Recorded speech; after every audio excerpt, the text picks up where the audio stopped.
Friends,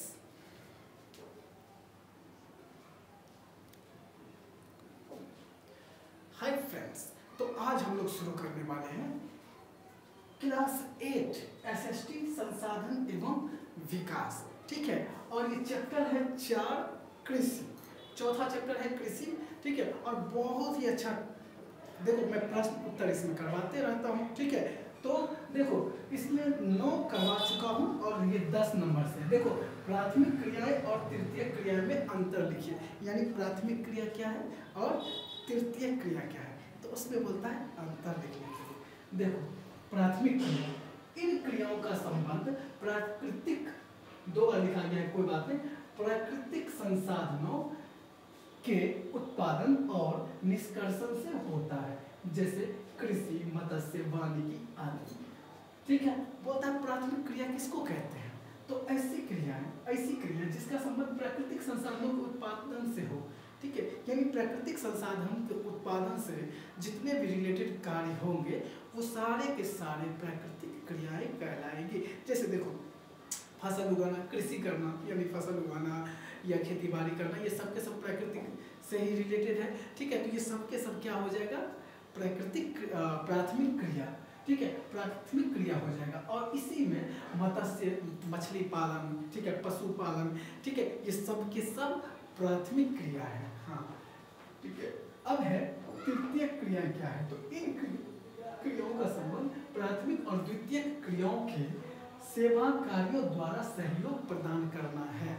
यानी देखो इसमें बोलता है कि तृतीय क्रिया किसको बोलते हैं, तो इन क्रियाओं का संबंध प्राथमिक और द्वितीय क्रियाओं के सेवा कार्यों द्वारा सहयोग प्रदान करना। अब देखो प्राथमिक क्रिया और द्वितीय क्रिया को अपने सेवा के द्वारा, ठीक है, सहयोग करना तृतीय क्रिया कहलाता है। अब बोलोगे कि द्वितीय क्रिया क्या है, तो द्वितीय क्रिया है जैसे प्राथमिक क्रिया है, मान लो फसल उगाना, प्राथमिक क्रिया है फसल किसान ने उगाया और उस फसल को लेके हम जाके कहीं दूसरी जगह दे दिए। ठीक है, अब कोई व्यक्ति क्या है कि उस अनाज को, ठीक है, मस्त पीस के, ठीक है, गेहूँ है उसको पीस के और रोटी बना लिया, आटा बना लिया। ठीक है, और आटा बना दिया तो उसका भाव भी बढ़ गया और कीमत भी बढ़ गया। ठीक है, तो इस तरह से अगर प्राथमिक क्रिया के द्वारा जो भी चीज़ें आया उसमें कुछ चेंजेस करके, ठीक है, और उसके प्राइस में जब हम मूल्य में वृद्धि कर देते हैं तो उसे ही आप द्वितीय क्रिया कहते हैं।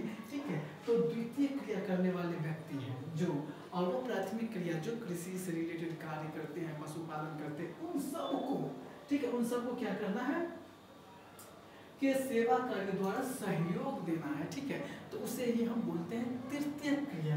और देखो जैसे यातायात, बैंकिंग, स्वास्थ्य, इसमें हम सेवा देते हैं, जैसे शिक्षा हुआ, टीचर पढ़ाते हैं, स्कूल जैसे हुआ। ठीक है, तो ये सब तृतीय क्रिया में आता है, जो अपने सेवा के द्वारा दूसरों की सहायता करते हैं, हेल्प करते हैं। ठीक है, अब देखिए निर्वाह कृषि और गहन कृषि में अंतर देखो। तो निर्वाह कृषि क्या है, जानते हैं, केवल कृषक परिवार की आवश्यकताओं को पूरा करने के लिए की जाने वाली कृषि को निर्वाह कृषि कहते हैं। ठीक है, निर्वाह कृषि कहते हैं, यानी कृषक परिवार, जब कोई किसान, ठीक है, अपने परिवार हेतु, अपने परिवार के को लेके मद्देनजर रखते हुए फसल करेंगे कि हाँ मेरे परिवार को इतने से काम चल जाएगा, और वो फसल करते हैं, तो उसी को हम बोलते हैं निर्वाह कृषि। ठीक है, जिसमें कृषि अपने लिए ही कृषि करता है, उसको कोई दुनियादारी से मतलब नहीं है। ठीक है, तो इसके अंतर्गत एक वर्ष में केवल एक ही फसल उगाया जाता है, आराम से मस्त साल भर बैठ के खाते हैं, बैठ के नहीं, किसान सब काम बहुत मेहनत करते हैं। ठीक है, यानी उसी फसल को खाते हैं। ठीक है, अब खड़े होकर तो खाएंगे नहीं, बैठ के ही खाएंगे वैसे भी। ठीक है, देखो इसके अंतर्गत हाँ, और कृषि के परंपरागत तरीके उपयोग में लाए जाते हैं। अब इसमें जो किसान जो अपने लिए, अपने परिवार के लिए कृषि करते हैं, वो तो ऐसा नहीं है कि टेक्नोलॉजी वाला बहुत से बड़े मशीन, बहुत बड़े उपकरण, बहुत महंगे किस्म के बीज, ये सारी चीज़ें ला के करेंगे, ऐसा तो है नहीं, बिल्कुल नहीं। वो परंपरागत तरीके से ही काम करेंगे। जैसे हंसुआ खुरपी लेंगे, जब भी काटने का होगा जाके काटना शुरू कर देंगे। कोई मशीन नहीं लगेगा कि जो काट के खुद ही सब कुछ काम कर दे, ठीक है, ऐसा कुछ भी नहीं करने वाले हैं। वो खाद के जगह पे जैसे यूरिया, पोटास, ये सारी चीज़ें और बहुत ही बड़े महंगे किस्म के खाद वगैरह डालता है, ठीक है, तो वो कुछ भी ऐसा नहीं करेगा। हाँ डालेगा नॉर्मल, ठीक है, सस्ता वस्ता डालेगा और साथ में गोबर, ठीक है, सड़े गले पत्ते सब का यूज करेगा खेत में अच्छे फसल होने के लिए, ठीक है। और इसी को बोलते हैं परंपरागत तरीके, ठीक है। अब है गहन कृषि क्या है, तो भूमि के एक छोटे टुकड़े पे, हाँ सही सुना, छोटे टुकड़े पे अधिक परिश्रम द्वारा अधिक उत्पादन प्राप्त किया जाता है, ठीक है। यानी अब किसी व्यक्ति के घर में आज कोई, अब पापा है, ठीक है, पापा, ठीक है, पापा है, कितने हैं पापा, अकेले हैं, अकेले भाई थे, ठीक है। अब वो अकेले भाई के पास यानी 4-5 2 खेत थे, ठीक है, 2 खेत। अब वो अकेले भाई आराम से 2 खेत में काम कर रहे थे, लेकिन वो उस पापा के 4 बच्चे हुए, ठीक है, 4 बच्चे। अब वो 4 बच्चे जब हुए तो चारों बच्चे क्या करेगा, तो चारों बच्चे हरामखोर था, पढ़ाई लिखाई किया नहीं, कुछ किया नहीं, ठीक है, जमीन उतने के उतने रह गया।